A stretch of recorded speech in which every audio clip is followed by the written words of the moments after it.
Brendan Coyle is an RE teacher and assistant head at St Joseph's Roman Catholic High School in Rochdale. He's ever ready, ever reliable, and with the demands of both the teaching and leadership role, ever so stressed. I contacted Teachers TV because the role that I'm in at present as assistant head teacher, I'm conscious that the staff that I work with and the pupils that I teach need to get something from me. And at the moment I'm not convinced yet that I use my time as effectively as I could. Brendan, could you possibly do me a favour? Have you just rung me? Yes. Do you want the November assessment putting on? Could you put it in your diary, please? And I'm coming with you? Yeah, please, you don't mind. Staff sometimes want instant answers or they want things done straight away. And those issues actually can make your life or your day quite stressful. Go with him. Joseph, let's get uniforms on. From my meeting with Gladina, I'd like to believe that she would provide for me some strategies that I can use to help me become a better leader and a better manager, and that would impact on my effectiveness in school. But also the spin-off would be perhaps I won't have to work any harder but be more effective, which would give me more time for my leisure pursuits at home and perhaps to see a little bit more of my wife. And I'm certain she'd like that a bit more.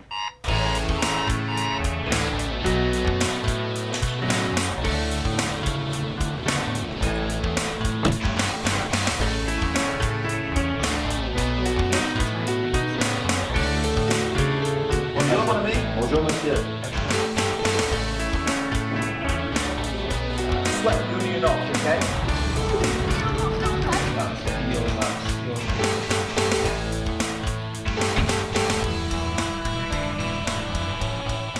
You're nearly finished, Brendan. You're coming to look thorough.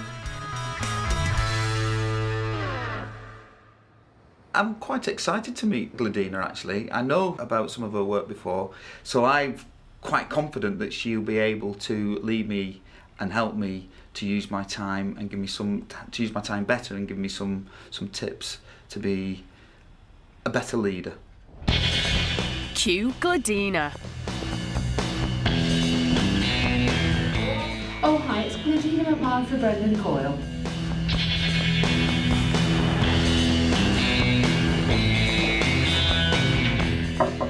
Hello! Hi Brendan, Hi. I'm Gladina, nice to meet you. Hi Gladina, lovely to meet you. Thanks very much for coming. Oh, it's my Come pleasure. in and sit down. So Brendan, what are the challenges that you want me to help you with?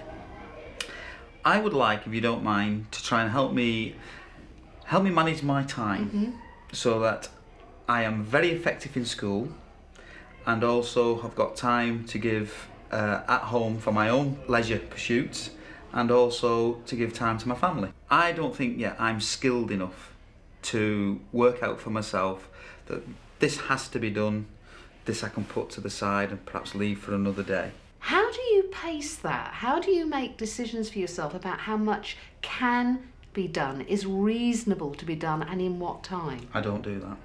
Okay. I tend to just add it on to the time, so my days become longer and longer. So how much work do you take home with you? I don't leave often school before 5 o'clock. Okay. And then it might be another, when I've had tea, I might do another hour or so. More and more now I'm tending to have a very quick power nap and then see if I can get back to doing something for school again. Do you sleep well or? I'm not the best sleeper in the world, but I don't think I ever have been. Okay. I'll be very quick to go off to sleep and have 3-4 hours and then wake. Now if I was on holiday, generally that my sleeping pattern actually is better. If your sleeping pattern is better in the holidays, then it does kind of suggest that the pressure that you're putting yourself under is disrupting your sleep. Because if you were naturally one of those people that has ongoing sleep issues, it wouldn't actually improve in the holidays. Right. The fact that it does tells me that it's a reaction that you've got to the pressure. But again, I don't think I'm any different to many people. No, you're not, but I've got you here, not them. You discount yourself. You use phrases like, well, this is what everybody else does. You know, this, I'm no different to all the other teachers, etc. But actually, if we're going to effect change for you, you're going to have to say, I'm important enough to make this happen. So what we want is a more realistic thinking style. But you've given me a lot to think about now, Brendan. So I'm going to ponder. Very good. And I'll come back later and we'll have another chat. Look forward to it. First of all, it's brilliant that you're all here now, but we've got to be prepared. Next Friday, you're going to have somebody looking at how you work. So you need to burn it off first, I think. What about take it off and put it in the oven now? No, don't put it in the oven. Get a frying pan right there then. Turn it, that's it. Brendan, what are you doing in this class? Well, this is a Year 11 catering GCSE group, Okay. and I have been asked to take this group on. Just one thing, I thought your specialism was RE. It is. I know that the timetable was aware that I do some cooking at home and I enjoy cooking, so asked would I take it on. And me being me, Said yes. said yes. So 3 times a week you get lunch, okay? Technically. Technically, but you Well, could. there's always things. Yes, I could actually. You could. Yeah. But twice a week you have it on the run like now. Like this. Okay.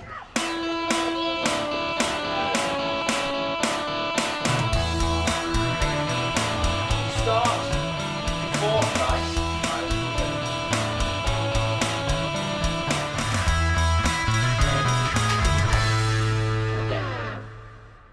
Well, Brendan, it's been a very interesting day, and I've had an opportunity to think about some things that I think might be of some use to you. Very good. I look forward to hearing them.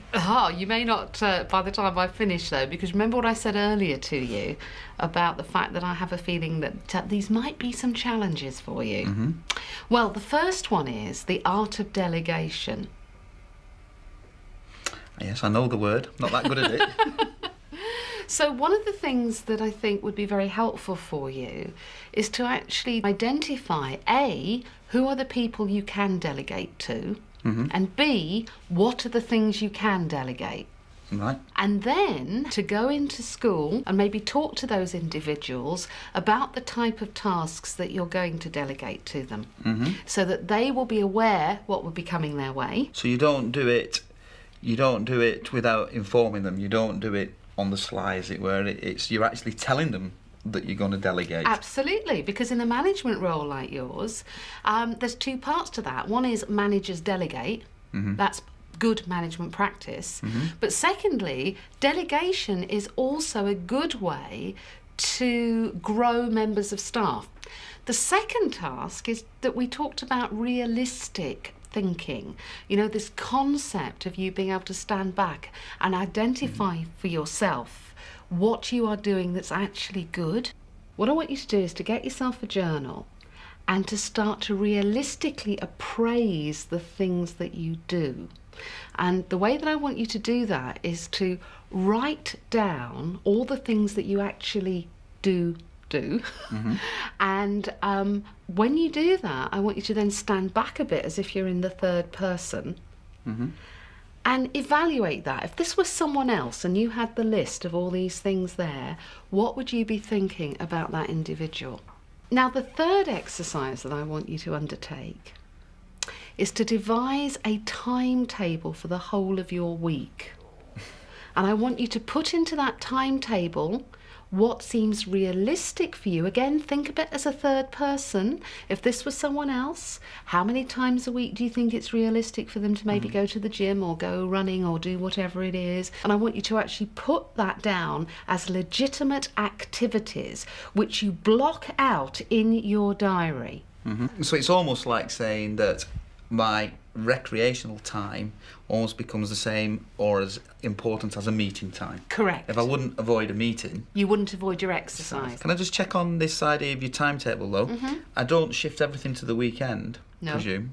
It's got to be something every day. Yes, something reasonable for you to do. Now, I'm not suggesting that, for example, every day you go running. I'm not suggesting that. But I am suggesting that, 3 times a week doesn't sound unreasonable. No.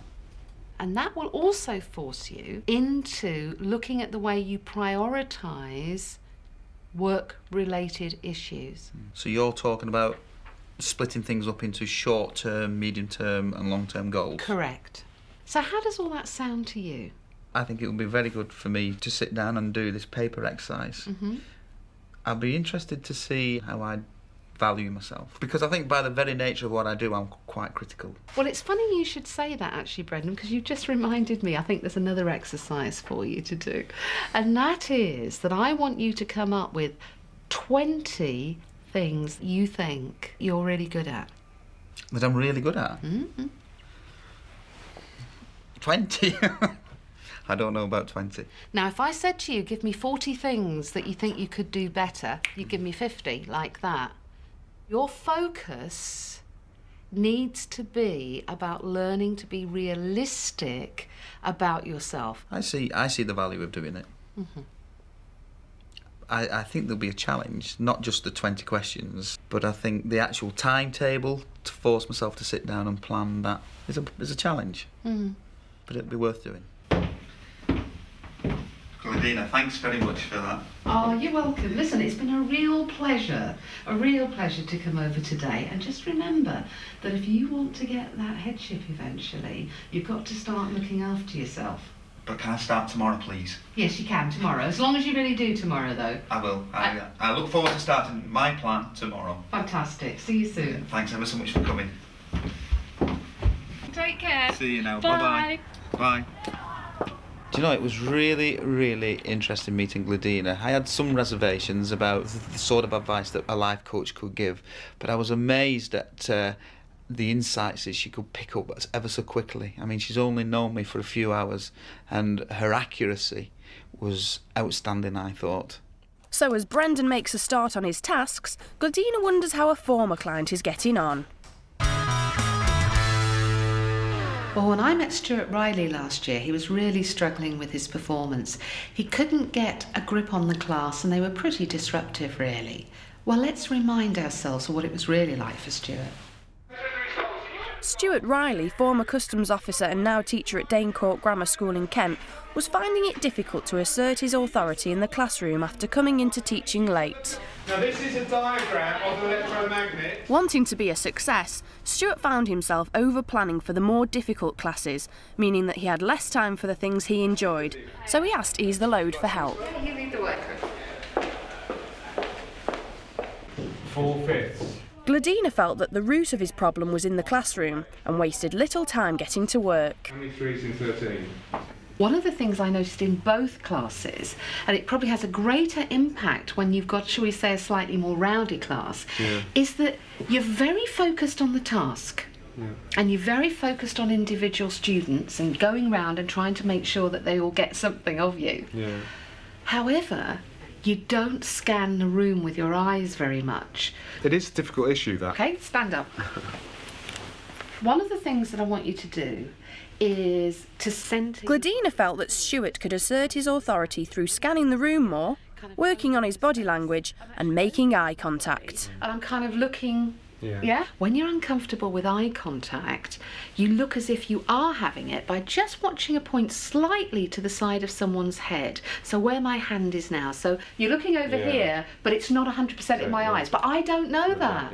So I'm thinking he's looking at me, but you're like, thank God I'm off the hook. A few weeks later, Gladina returned to Dane Court to see how Stuart was getting on. Right, everyone quiet. It's unacceptable to talk when I'm talking. You know that. We've had this discussion on several occasions recently. How do you think it's gone? I have made an effort to put your ideas into practice. The scan in the room has been very useful, and since I've been doing that, I have been noticing a few sort of minor misdemeanours that which I would have probably missed in the past. Well, Stuart, you know, I think if I come back in a year, you're going to be quite a different character. Those kids are not going to know what's hit them. Well, I hope you're right.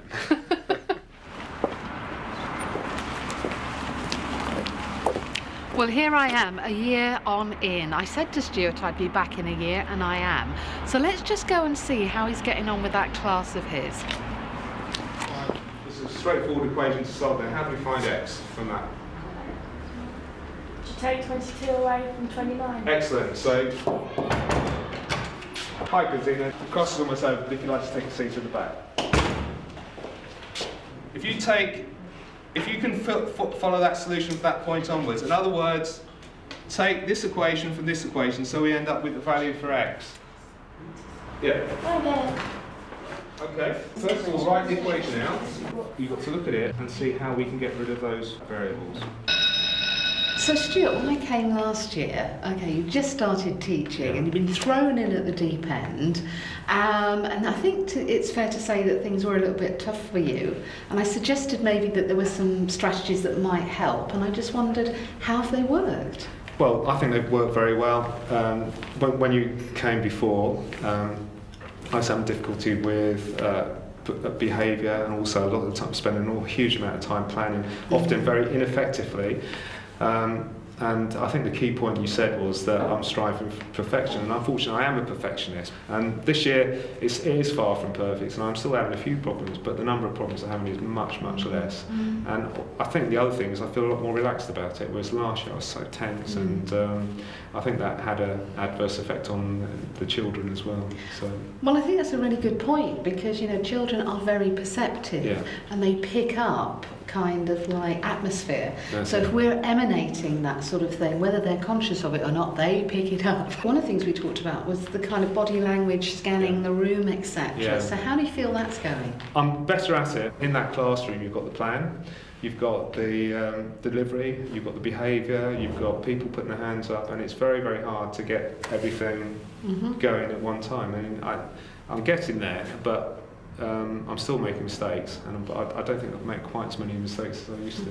One thing I have learnt on that line is not to dwell too long with each individual child. If you do too much with one child, then the rest of the class gives them an opportunity to misbehave. So I've learned that if you break things down into small steps and you make it quite clear, then you can say, look, there's step 1, step 2 on the board. When you've done step 2, I'll come back and I'll help you with the next one, rather than trying to take them through each one. And I think also you're going to have some, try and create some of this time for yourself to do some of your own, exercise and stuff. Have you been doing that? Yeah, well, this time last year I was a bit overwhelmed by the whole experience, and the amount of exercise I was doing did drop off, but when it came to these holidays I was able to start, and I have since then. I've been doing a lot of running and cycling. Wow, fantastic. So getting a bit of sort of that balance. Yeah, it's a lot better than it was. I'm still doing a lot more hours, I think, than the more experienced teachers. However, it is getting quicker, and I'm getting more confident in what I'm doing. It sounds like you've managed to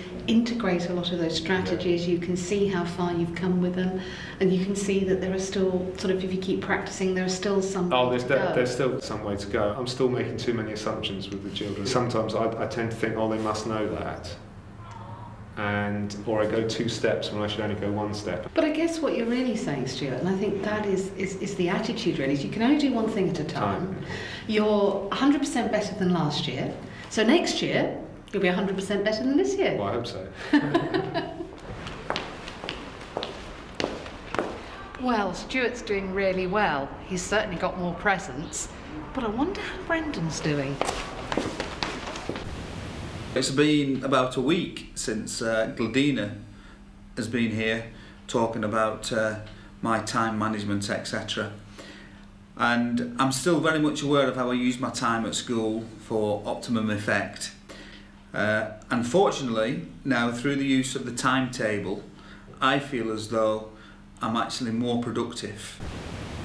I've had a very successful day today, and I'm buzzing about it really, because I've been doing a bit of delegating, and that is something I found very difficult in the past.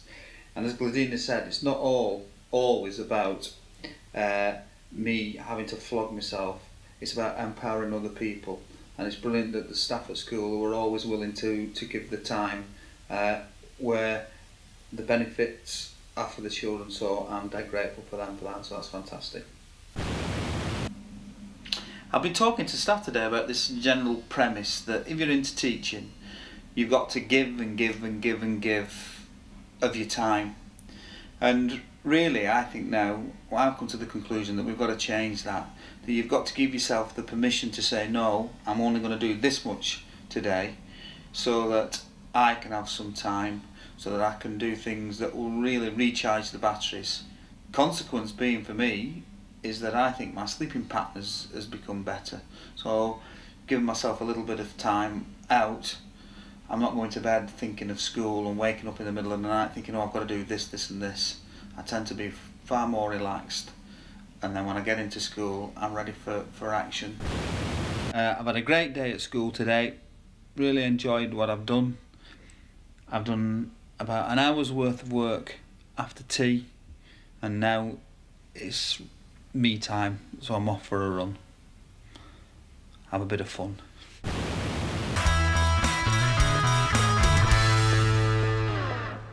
So it's back to Rochdale for Gladina to check on Brendan's progress.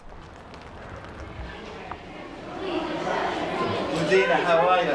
Thanks ever so much for coming back. My pleasure. Let's go. Right, you lead the way. Thank you very much. So Brendan, it's a real pleasure to see you again. And you, Gladina. And Great to see you. I'm curious. I just want, how's it all been going? Because when I left, there were a number of tasks for you to undertake. And I think when we talked about it, one of the most challenging for you at the time was this concept of coming up with 20 positive things about yourself. So how did that go? I thought I would really struggle with that, to find 20. But actually, when I sat down that same weekend, I actually, first of all, managed easily 20 and then went on to get 21, 22, 23. Fantastic. I actually enjoy doing that task because it affirms actually some of the positive things about you as a person. Well, I'm really delighted you said that, Brendan, because it's all about getting the balance back. And, you know, it's just all too easy for us to look at the negative and not look at the positive. And what we need to do is to make sure that they stay in balance. So what was the next thing we had on the list? So to break down my job into tasks and then to put myself as the third person observing me do those tasks. I did that and looked down, and daily I went through the different tasks. I use words like knowledgeable, convincing, confident. So what are you going to do next with that? How are you going to use it to shape what you do? I think I can use it so that perhaps, whereas before I might have been a little negative about whether I could drive something forward in terms of school improvements or whatever, any issue, I can perhaps do with a little bit more confidence now. And not spend too much time and not too much energy worrying about possible outcomes when I know the evidence is. And that's a great term, evidence, because this is evidence to support you. And very often what you've just said is so true. We waste loads of time and energy which we could keep for the times we really need it, as opposed to the times when we're actually giving it out and we don't need to. Okay, and then? The next task I had was the delegation. Yes. And I'll hold my hand up. It's hard to say, I want you to do something like that. And I did try, and I'll give you an example of how I tried. I'm in school responsible for examinations, so I ended up me actually setting the timetable, but a colleague being given the responsibility to do the invigilation and sorting out all the invigilation for it, which was a step forward. Absolutely. So that's good. And delegation doesn't have to be, Brendan, an all or nothing scenario. You've now broken that task down, kept the bit that is crucial you do, and got rid and delegated to somebody else what they are very able to do and you don't need to do. The other thing as well that might fall into this category is that as a leadership team we're actually looking at our roles and responsibilities and also empowering other staff. That is fantastic again, because it sounds like the senior team are being very responsible by ensuring that what gets done well. And sometimes it's nice to say, oh yeah, I'm responsible for these things, but actually that can be quite a negative thing if they're not being done or if they're not being done well. So to share the load is actually quite positive. Fantastic. And have you had some time to think about your journal? Yeah, I tried to work into my daily timetable, which, if I was honest, a lot of it was all to do with schooly tasks. And I've tried to put in some of what I would now call the me time tasks. And yeah, it's okay. Not as good as it should be, I don't think. I think my wife would say that I'm still not as good as I could be in that area and not giving myself enough time to relax. But I think she would agree that there's been a marked improvement. May I make a suggestion? Because I think you've done really, really well, Brendan, I do. You've put the commitment in, you're getting the payback for it, you know that if you just keep on doing what you're doing, it's going to get better. So what I suggest is that you get your diary out and you put a review note in your diary for something like 12 weeks from now. Okay? And in 12 weeks, when you get there, go back and have a proper review over everything on that list. And it's a really good way of keeping ourselves on task, of recognising how much we've done, so that's back to the appreciation side. And then we can also have a tinker. So if you have a look and think, well, there's still a little bit here that maybe I could kind of, you know, get a bit more time for me, or maybe delegate a bit more, or whatever, you've got an opportunity to think about it. Oh, well, thank you, Brendan. Thank you very much. It's been fantastic. Wow, that was really interesting. Brendan's done a great job. He's made a fantastic start and he's really getting the benefits for himself. But he also recognises that change takes time. So he's begun the process, but now I think he's got the motivation to see it to the end. I would definitely recommend that every member of the teaching profession attempts at least to do what I've tried to do and look at their work-life balance, because Gladine has suggested that those dedicated teachers, and there are many hundreds and thousands of them who work every day and slog their guts out for the children and for the schools that they're working in, they are the ones who, if they don't do what I've tried to do, will end up feeling really stressed. And I've seen the benefit personally of actually looking and taking time out and knowing that actually in the end you become more productive, not less productive.